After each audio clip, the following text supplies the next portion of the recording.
Hello and welcome to another edition of Snakes Territory. I'm Jesse Friedman alongside Jack Summers, and the Diamondbacks were swept in St. Louis. They out-hit the Cardinals in all three of these games, and they lost all three games by 1 run each. A brutal weekend for the Diamondbacks, Jack, in St. Louis.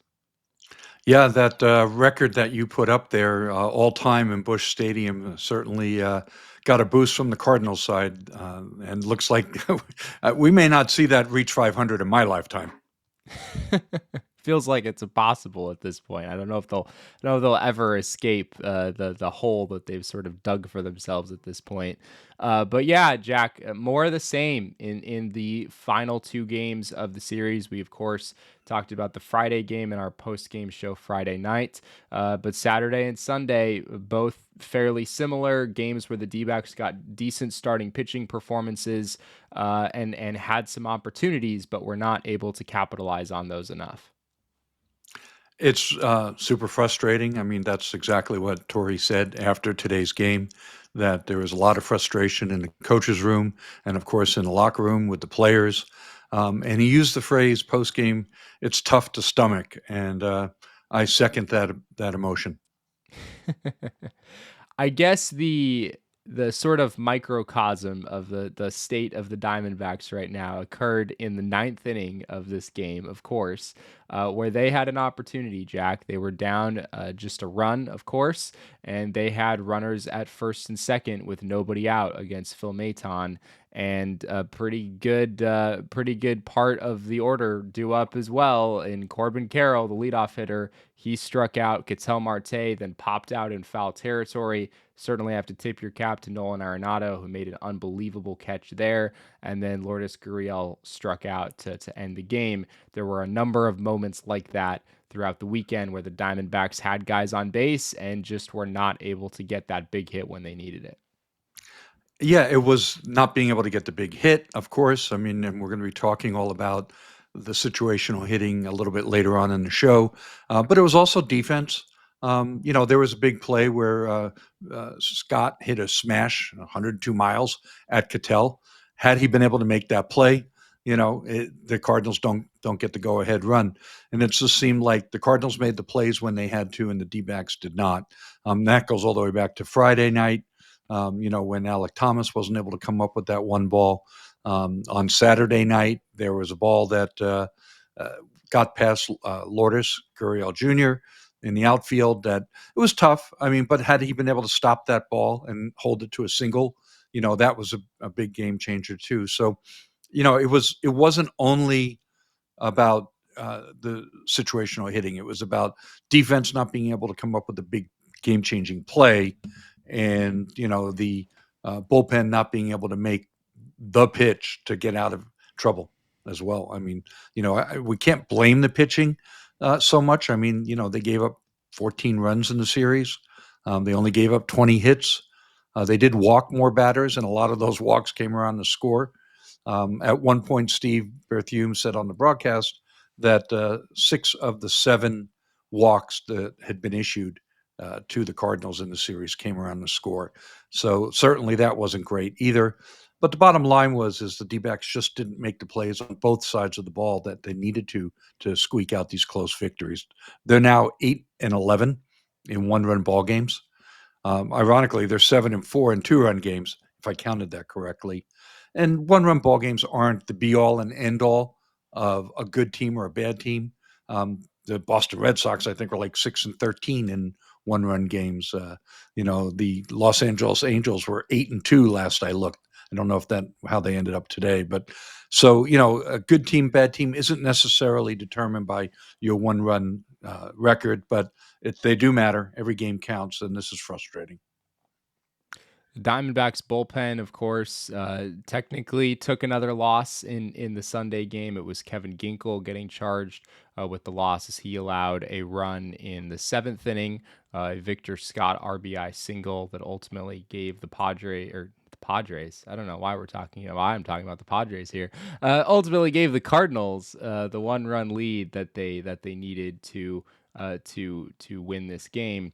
And I guess to the Diamondbacks' credit, Jack, they did make things interesting in the ninth inning in all three of these games. Of course, we had the big Gabby Moreno home run on Friday against Ryan Helsley, cutting that down to a one-run game. And then on Saturday, with Helsley back out there, the Diamondbacks had a couple of guys on base and made him throw 31 pitches, and he still was able to convert the save. And then on Sunday, Helsley was presumably unavailable. The Cardinals go to Phil Maton instead, and the Diamondbacks made it interesting again with runners at first and second and nobody out, as I said earlier. But it just feels like, as you said earlier, Jack, it's a baseball team right now that is just not doing the sort of little things that you need to do to win games, whether it be on defense, whether it be coming through with hits with runners in scoring position. They're just getting outplayed on the margins in basically every way right now. Torrey talked about that again too, and he says those things don't show up in the box score, but we do notice them during the game, whether it's throwing to the wrong base, cutting off when or not cutting off a ball that should have been cut, all that kind of stuff. I mean, there's a lot of little things that are happening in the game also. So there is potentially, focus issues. I mean, did the guys get down when too many bullpen games blew up on them? Does that, or does that make them press and stress more and think that they've got to try to do too much? I don't know. I mean, there could, psychologically how that all plays out um, in the interplay with frustration when a team is struggling out of the bullpen. I mean, that can be real. I've seen it. I've heard it. It's not just a fan frustration. I mean, players feel it too. Looking at some of the numbers from this series finale on Sunday, of course, again, Diamondbacks dropped this one 4-3. Brandon Pfaadt was fine. The Diamondbacks did not lose this game because of him. I don't think you could make that case. But he also didn't, he certainly didn't win the Diamondbacks the game either with his performance. He finishes 5 2/3 innings, 5 hits, 3 runs, 1 walk, 5 strikeouts. The batted ball numbers are a little alarming there, Jack. Is the Cardinals had a 99.7 mile per hour average exit velocity against Brandon Pfaadt. I know some of that was on the ground, so maybe it was a little misleading that the number ended up that high.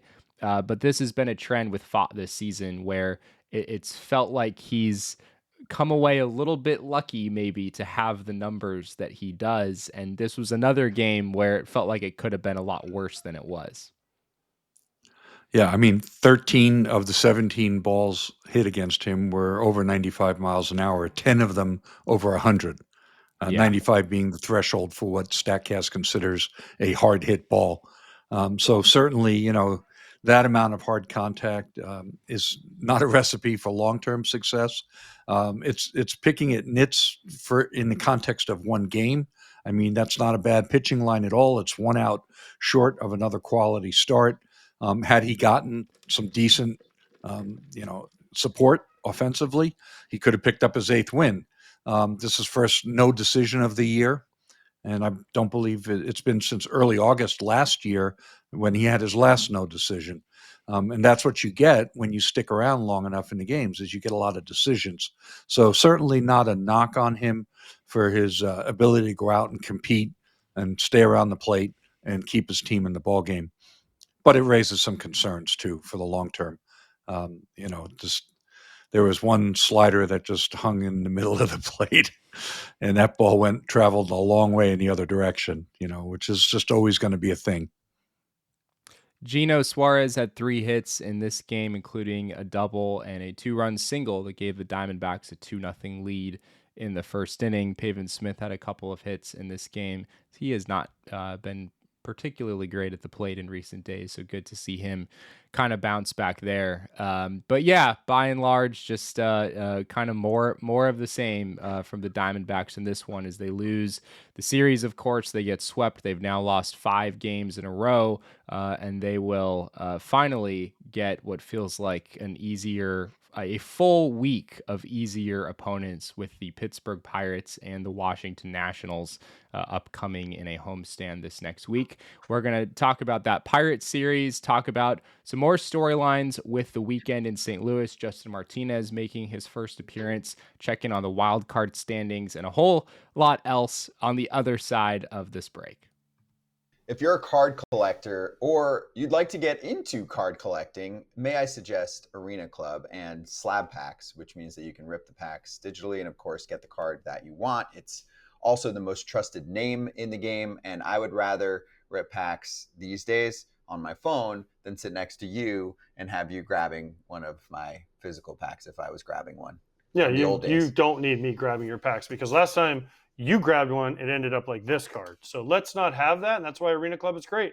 They send them to you in these fancy protectors like this Scout Braun card that we have here, and they'll come safe. They're already graded, or you could do like I do and just leave my cards in the showroom and never actually see them physically. Yeah. But they're safe, protected, and if I want to sell them, I can. Buy, sell, trade. They offer full transparency, showing every card in the slab pack with the likelihood of pulling each one, so you know exactly what's available before you buy. Get 20% off your first slab pack or card purchase by going to arenaclub.com/foul and use code FOUL.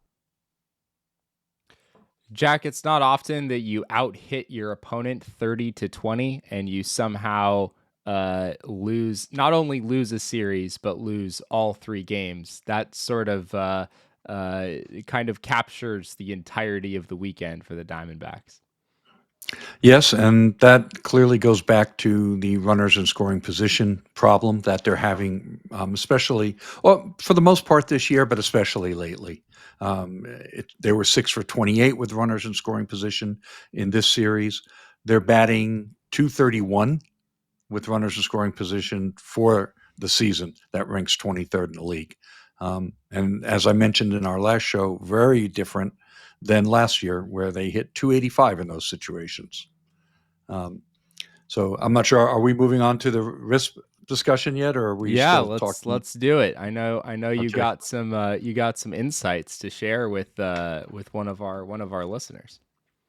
Okay, so a few things. Last time we spoke, we had Ivan in the chat ask us a question about how dependent have the D-backs been on the home run. And I was able to find some information about that. In 2025, 119 out of their 267 home runs have come via the home run, which is 44.6%. And that ranks 5th in Major League Baseball, 5th highest. As of that calculation, there were a couple teams still playing on Sunday night, so it could change a little bit as far as the ranking. On 2024, that number was 5% lower, 39.6%, was right in the middle of the pack. 351 out of their 886 runs came via the home run, and they ranked 16th in that percentage.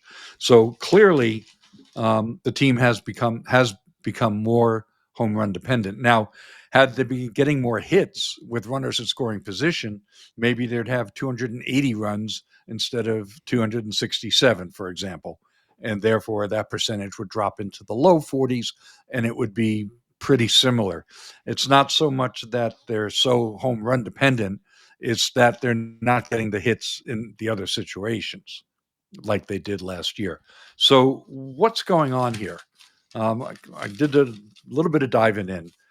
First thing is I've seen certain folks, good-intentioned would-be analysts, mention that the team's BABIP, or batting average on balls in play, with runners in scoring position, is only 247 compared to last year when it was 304. So maybe they're just getting unlucky is what the hypothesis there. Correct.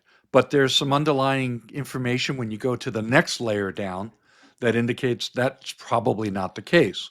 Last year, their line drive rate, and remember, the batting average on line drives is higher than any other batted ball type, was 19.5%. This year, it's the lowest in the league with runners in scoring position at 15.8%.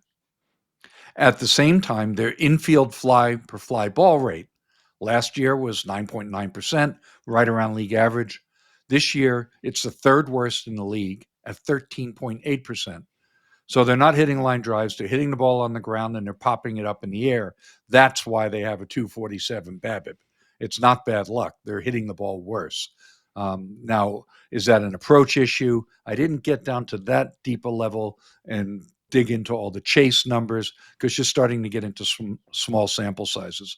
But the thing I want to dive into just a little deeper, when I say they hit 285 last year, that was the best in Major League Baseball. This year, 231 ranks 23rd. It's almost all the same guys. Right. There's a small group of guys that are doing slightly better. Alec Thomas, this is through Saturday's game, does not include Sunday's game. Alec Thomas hit 275, is hitting 275 this year, 258 last year. Corbin Carroll, before Sunday's game, was hitting 255. He was 205 last year. Geraldo Perdomo is hitting 320 this year, and last year he was hitting 287. So there are a few guys that are actually doing a little better. And then if you want to kind of sub out Josh Naylor for Christian Walker, Josh Naylor is hitting 298 in runners in scoring position, and Christian Walker is hitting 254. So there are a few guys that are actually doing better, but now we come to the guys that are doing worse, and it's pretty rough. Jake McCarthy last year hit 350 with runners in scoring position in quite a few opportunities, over 100. And, this year he went 1 for 10 and got optioned out. So they're missing a guy that gave them a lot of production in those situations. Ketel Marte hit 328 last year.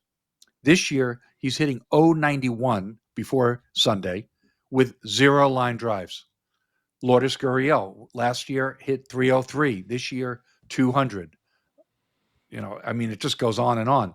Even Jose Herrera last year, if you remember, he seemed to come through with a lot of his hits with runners in scoring position. He hit 318. Last year he hit 318. This year, 063. The starter, Gabby Moreno, last year, 333. This year, 214. Gino, last year, 278. This year, 255, but that went up a little bit. He did have a base hit. It was a bloop down the line. Pavin Smith, 233 last year, 182 this year. He had a hit. Jock Peterson last year hit 301. So that's a big drop off and a 1-for-1, similar like Naylor's an increase over Walker. And then finally, Randall Grichuk, 324 last year, 222 this year, and another guy without a line drive with a runner in scoring position. So, yes, there were a few guys that came in late in the year, Josh Bell, Adrian Del Castillo, Luis Gourmet last year, that did really well with runners in scoring position. But on the whole, the guys getting the most playing time are the same guys as last year.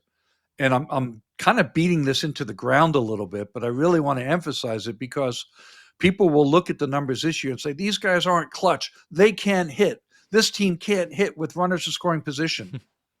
It's the exact same guys that hit last year so well with runners in scoring position that are failing this year. It's an odd thing. It's not predictable. It's not projectable. It just speaks to regression to the mean and the ebb and flow. Maybe they shouldn't have hit 285 last year. They probably shouldn't be hitting 231 this year. They probably should be around 250. The truth be told, that's at the end of the day, line. just take the average of the two, right? That's what we always default to. I think hitting with runners in scoring position is one of the most difficult things to evaluate in baseball because it is more integral to winning than just about anything else. It doesn't really matter if you got 10 or 11 hits in a game. Like, all that really matters is that you get them at the right times, or did you just hit 2 singles in every inning? And that, it has a huge impact on whether you win. And yet, as you're pointing out, there's just this element of randomness to it, where last year the same guys were awesome at this, and this year the Diamondbacks have been one of the worst teams in the league hitting with runners in scoring position. And unfortunately, it also, just in the bigger picture of how your season pans out, sometimes we see teams that have really good rosters on paper that just don't win that many games. And oftentimes you look at some of the stats and it's like, well, yeah, they kind of suck with runners in scoring position. The Padres a couple years ago are an example of this, a team that had a really good roster on paper, but they were so horrendous with runners in scoring position that it didn't really matter if, some of the guys at the top of their lineup had an 800 or 900 OPS or whatever it was. So yeah, it's just one of the really messy things about baseball. And it doesn't really mean, as you said, that this Diamondbacks team is inherently bad at hitting with runners in scoring position. They're just not doing it right now. And maybe the tide will turn in that regard sometime soon.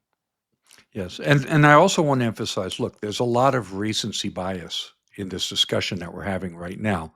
I mean, the bottom line in the big picture is through 53 games, the Diamondbacks are still averaging about 5 runs a game, but they're Right. giving up more than 5 runs a game. And, that's really the issue, right? I mean, in the big picture, you can't say the Diamondbacks are under 500 because they have a bad offense. They Right. have a top 10 offense in baseball. Prior to this series, they had a top 3 or 4 offense in baseball. These 3 games probably knocked them down a rung or two. But they're still averaging 5 runs a game. They're probably still in the top 5 in OPS plus and OPS. I mean, any way you squeeze it, they're, a top 5 to 7 offense. Maybe you knock them out of the top 5 because of the situational factor, and in the meantime, their 4.68 ERA is in the bottom 7 teams in the majors. And the team just ahead of them, the Dodgers, have a 4.14 ERA. So, there's a big gap from like 23 to 22. So, I mean, big picture, the biggest issues with this team are still reside in the pitching staff. But at the same time, they're not winning on the margins. They're not doing the little things. They're not making the defensive plays that they need to make, and they're not getting the big hits, especially lately, to squeeze out some extra victories that they most sorely need, as we'll soon see.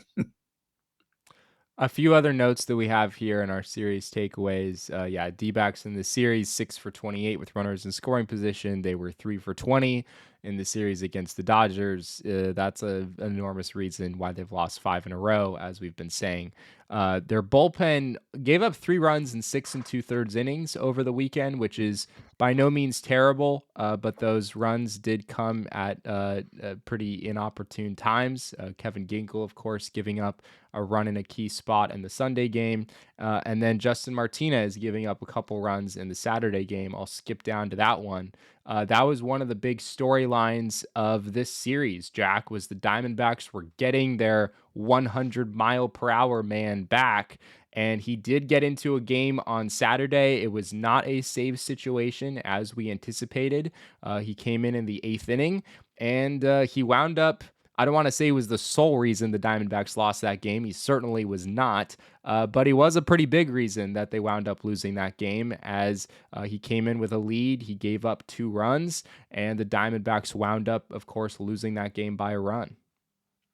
Yeah, I mean, it looked great when he first hit the mound, 99.5, 100, great. Struck out a guy, great. And walk, base hit, and next thing you know, it's 2 runs in. So that was frustrating to see. And it was disappointing. I mean, look, whether he pitches in the 8th or whether he pitches in the 9th, the Diamondbacks desperately need Justin Martinez to be really good. Yeah. And, his velocity's back, but he's still not really good. I mean, he hasn't been good since April 17th. His first 7 innings this year were excellent. They were perfect. And since then, he has been far from that. And so they need him to get right. And if he doesn't get right, they're really in trouble. I mean, we've been talking about him coming back and stabilizing the bullpen, and he did anything but that in his first outing. It's 1 game. It's not fair to judge everything by that. But he needs to do it. I mean, he needs to actually go out and do it like really soon. He threw 23 pitches in that game, only 12 of them strikes. As you mentioned, he struck out the first guy he faced on, I think it was 4 pitches, and it was pretty ugly the rest of the way. I'm not gonna judge Justin Martinez off of just the one appearance, as you were just talking about. And maybe this will age poorly, but I'm fairly confident that Justin Martinez will figure it out. And I'm not all that surprised, frankly, that he didn't look all that sharp in his first game off the IL. A lot of times for relievers, these guys are, can be a little streaky, and it might take some time for Justin Martinez to find his rhythm again. As you said, the Diamondbacks very, very much need him to do that. The one other takeaway I have from the series, Jack, and really not just the series, but this kind of past week as a whole, is that Corbin Carroll is definitely coming down to earth a little bit. He still has an OPS over 900. He's still having an awesome season, but he's 3 for 26 since last Sunday. Has not really been a factor in the offense here for a little while now. I'm not saying this because it's overly concerning, but it is definitely a kind of a change of narrative of from where we were a few weeks ago with him. Absolutely. And, we are guilty of probably getting a little too excited about a fast start for him, and got a little bit outside the zone of realistic expectations and analysis. Let's be honest. I mean, he's a career 260 hitter. The projections project him to be a 260 hitter. He's hitting in now the 260s. The biggest thing that's different, I mean, his on base percentage, same thing. It's pretty close to his career average, and it projects to be pretty close to his career average. Where he's really standing out differently is in the power category, which is, not surprising that Corbin Carroll's hitting with power. Whether or not he maintains such a high slugging percentage, I think it was like 580 something coming into today's game. Not sure what it is post game. It's 566 right now. Yeah. So, I went and looked. His expected slugging was over 600 going into Sunday's game. So it's not like the power was a fluke by any means. So maybe that's, is that the true Corbin Carroll? Is it a 260 something batting average with a 340, 350 OBP, but a slugger who runs faster than just about anybody else? I mean, maybe that's who he is. His defense has gotten better. I think he's a better defender in right field now than he ever was. We talked about his throwing arm. He made a great catch, great sliding catch, a patented Corbin Carroll sliding catch. He'll never dive head first because he's going to protect that shoulder, if you notice. But he's fast enough to go ahead and make that play. So, who knows? Maybe right after this, he goes on a 10 for 20 tear and, the batting average creeps up back towards 290. But the betting odds would probably tell you go with the projections, and the projections say he's a 260 batting average hitter with power. Those projections, by the way, came into the season, I think, with the 450, 460 slugging percentage projection, and now all of those projections are about good 30, 40 points higher on the slugging side. So the projections are buying into his slugging percentage increase. Maybe not quite close to 600, but Corbin Carroll slugging 500 seems like a pretty realistic proposition to me. Yeah, it's really interesting how his profile has kind of evolved where, at this point we're still early enough in the season that we don't really know, but like, is it more likely that Corbin Carroll hits 40 homers with like 25 stolen bases or 25 homers with 40 stolen bases? Like, I actually think it might be more likely this season that he hits 40 homers with 25 stolen bases than the other way around. It wouldn't shock me if things kind of flipped in the other direction. But yeah, his power outbreak has been really, really impressive. And maybe this is kind of where his long-term profile is headed, where, maybe he's not running an on-base percentage of 390 or 400, but maybe he's slugging 550 year in and year out as a 5'10", 165-pound right fielder. It would be, that's certainly not a bad outcome if that's where we wind up. We did want to take a look at the standings. Obviously, this was not a good week for the Diamondbacks. Maybe people will find this somewhat encouraging. Maybe they'll just find this kind of meh. But the Diamondbacks are 4 games out of the wild card as of the end of play on Sunday. They have the Cardinals and the Padres tied in front of them for that last wild card spot. And then the Mets and the Giants are out in front with the top 2 wild card spots in the National League. And then, of course, there's a whole bunch of teams right on their tail. The Reds, the Brewers, the Braves, all just half a game back of the Diamondbacks right now. And then even the Washington Nationals, who they'll play this next week, are only 2 games behind them at this point. So 4 games out is not a great place to be, Jack, but I guess it's somewhat encouraging that there aren't like 5 teams between them and the last wild card spot right now. It's just the Cardinals and the Padres tied for that last wild card spot at the moment. If they don't pull up soon, though, there will be 5 teams between them and the wild card spot. Right. So, that's the point. I mean, like, okay, they've lost 5 in a row. Now they're going to play the Pirates and the Nationals. The Nationals actually have the advantage over them so far. They lost, D-backs lost 2 of 3 to the Nationals earlier. And they're going to have to face, we're going to talk about the Pirates series, but they're going to have to face Paul Skenes in the Pirates series. So, you can't take anything for granted here. This is the supposed softer spot in the schedule at home coming up. But at the same time, if they drop, more than 3 of those games, they could easily end up even behind Washington by Sunday. So they got to be real careful here. I know you put together this graphic, which I'll show on the screen, which just shows how the Diamondbacks have fared against all of these NL opponents that maybe they'll be in, a contentious playoff race with down the road. Certainly would not be shocking. And as you've shown here, Jack, the D-backs have not gotten off to a good start with really any of these matchups. I guess they have the advantage over the Brewers and the Giants as of right now. They took both of those series, but the Braves, Phillies, Nationals, Cardinals, Dodgers, of course, the Cubs series, that season series is now over. They lost that one. Not a particularly good place to be on that front. Yeah, I mean, so if they end up tied with the Cubs, that's it. The Cubs would be ahead of them. They're tied with the Mets, so those 2 season series are done. As you said, the Braves, Phillies, and Nationals, they went 1-2 in each of those games. They have 3 games on the road in Atlanta, 3 games at home against the Phillies, and 3 games at home against the Nationals. So, the likelihood here, maybe they sweep one of those 3 series, but probably not very likely. Seems like they're headed towards maybe ending up at best case scenario being tied. Could you go back to the graphic there for a second? Yeah. I just wanted to talk through it a little bit more. There we go. Now they haven't played they're down 3-0 to the Cardinals. Unless they sweep them at home, they're going to lose that one. And the Reds, they haven't played yet. They haven't played the Padres, by the way, Jesse, I know you're anxious about playing the Padres, but they play them June 13th, I think, and they still have 10 more games against the Giants. So they're 16-22 against teams that they are potentially going to need to win a tiebreaker against with 51 games remaining.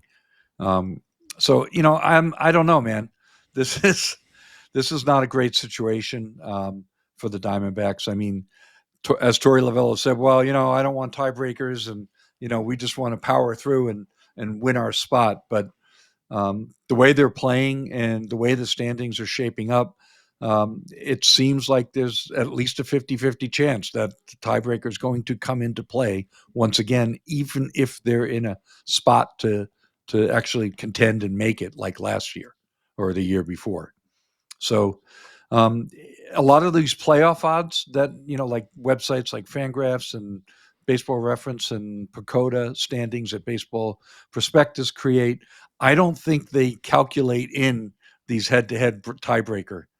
I don't think they're equipped to do that. Maybe they've found a way to factor them in, but I don't believe they do so. But Las Vegas odds sure do. Yeah, the Las Vegas odds sure do, and they're falling on those tables quite a bit. So, the D-backs need to really get it in gear. There's no such thing as a must-win game at the end of May. We learned last year they had the opportunity, obviously, to make the postseason based on going on a terrific run, in June, July, part of the second half of June and into, early September. But you can't count on getting that hot again. They've got to find more consistency right now. They really can't afford to fall any further behind. The Diamondbacks over on Fangraphs right now have a 39.2% chance to make the playoffs. That's what Fangraphs has them at right now. Fangraphs actually likes the Diamondbacks. Like from this point to the end of the season, it has the Diamondbacks outperforming the Padres, the Giants, the Cubs, the Cardinals, the Brewers, the Reds, the Mets. Pretty much everyone in the National League except for the Dodgers, Phillies, and Braves. Those are the only teams that Fangraphs likes more than the Diamondbacks in the NL from here on out. But that's number one, very hypothetical. And number two, the Diamondbacks are behind pretty much all of those teams by several games already. So even if they're able to make up some of that ground, it might not be enough when all is said and done. So still very early to be talking about the postseason picture for sure. But the Diamondbacks are certainly not in a great position as of right now. I did think it would be interesting though to compare this year's standings, which I have on the screen now again, where we are right now, with where we were a year ago today, Jack. This is May 25th, 2024, now showing on your screen. And the Diamondbacks a year ago today were 25 and 27. So basically the same record they have now. This year they are 26 and 27. Last year, 25 and 27. You can see if you're joining us on YouTube what the full wild card picture from a season ago looked like at this time. Some similarities here, Jack. Just one team between them and that last wild card spot. However, they were only a game and a half out of the wild card picture at that point, whereas this year, of course, they're 4 games out of the wild card right now. They also went on to lose their next 5 games, and they were 25 and 32. This is so true. It'll be interesting to look at, same day, May 31st, or through the 59 game stretch, and see how they compare. Yeah, hopefully the Diamondbacks don't lose 5 more games in a row from where 10 in a row. That would let's not. Maybe let's not go there. You guys probably wouldn't be very interested in watching a show about the Diamondbacks anymore at that point. I think you might be muted there, Jack. Are you? Were you trying to chime in? Yeah, I was. I was saying you're going to have me looking up what's the longest losing streak that a team ever had and still made the postseason. That'll be the next research project. Let's hope it's not. Let's hope that's not something that we feel the need to research.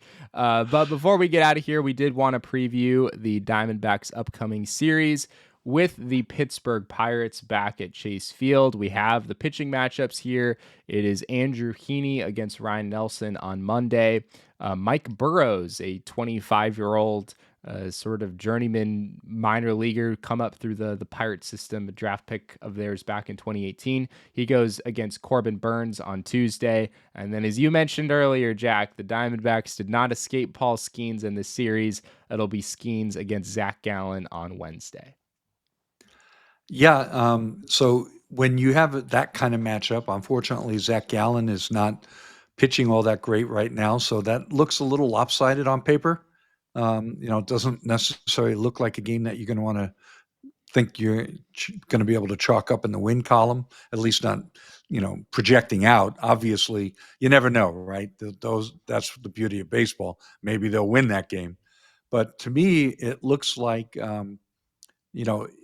the middle game is absolutely a must-win game, but this really, they need to get to Heaney. They do have a few guys that have hit him well in the past. Josh Naylor, ironically, is a lefty, but he's 4 for 8 against him. Lourdes is 3 for 7, and Ketel Marte is 2 for 6 with 2 homers. Randall Grichuk is 3 for 16, and Gino Suarez is 0 for 9. So I'm not sure how that's going to play out. But they need, Heaney's got a sub-3 ERA, but his peripherals are all well over 4. They need to win this game. That first game is critical. Number one, they need to break this losing streak. They can't go into the second game with a 6-game losing streak. Game 2 with Corbin Burns going against the journeyman reliever starter Burrows. I mean, you have to assume that game is their best chance to win of all 3. But they need to win on Monday big time. If they don't, they're going to really be looking at potentially losing a series to the Pirates. And, both standings wise and psychologically, that's going to really have a big impact if that happens. The Pirates come into the series 19-35. It has not been a good season whatsoever for them. Last year, the Diamondbacks went 4-2 against the Pirates, and if I remember right, played some just bonkers baseball games against the Pirates. Felt like it was always an adventure, like probably going to the 13th inning or something when the Diamondbacks collided with Pittsburgh last year. So maybe we're in for some more eventful baseball here over the next few days. I did think it was also worth mentioning, Jack, that O'Neal Cruz hit a baseball 122.9 miles per hour off the bat on Sunday. It was the hardest batted ball in the StatCast era since we've been tracking this stuff. That's the hardest hit baseball that we've ever seen. O'Neal Cruz certainly a big part of this Pirates offense. Yeah, if you haven't had a chance to find that home run on YouTube or on Twitter or wherever you find your highlights on MLB, go find it. I mean, it's just stunning what he did to that baseball. He's also pretty much the only really good hitter this year in terms of OPS and OPS plus. That's amongst their everyday starters, and their offense has been really awful. I mean, they have a team 629 OPS and 76 OPS plus coming into this year. Cruz came into Sunday's game with a 126 OPS plus. Andrew McCutchen, kinda 108. Isaiah Kina-Falefa, 100, and that's it. There's nobody else over 100 on this team, and there's quite a few guys that are like dreadful. Cabrian Hayes has a 592 OPS. Tommy Pham's still getting a lot of plate appearances for them. He's got a 482 OPS. So it's not so great for them. Their offense is absolutely dreadful. Outside of Skenes, they still have been getting some pretty good pitching. Dennis Santana's having an excellent year with a 1.69 ERA out of their bullpen. But he's only got 5 saves because they don't put the team in a position to win very often. So that's what's going on with the Pirates. Certainly a big opportunity for the Diamondbacks to get back on track. We'll see if they're able to take advantage of that opportunity. And we say thank you to all of you for being with us on this episode. We really appreciate your time. As always, be sure to subscribe to our channel here on YouTube. Drop a like and a comment on this video. We would love to hear from you. You can find us over on social media as well. I am at Jesse N. Friedman. Jack is at ShoeWizard59. And our show is at Snakes Territory. Jack does a great job covering the Diamondbacks over at Arizona Diamondbacks on SI. You can find the work of him as well as his other writers over there at si.com/MLB/Diamondbacks. Yes, be sure to go out and do that. Jack, anything else before we say goodbye?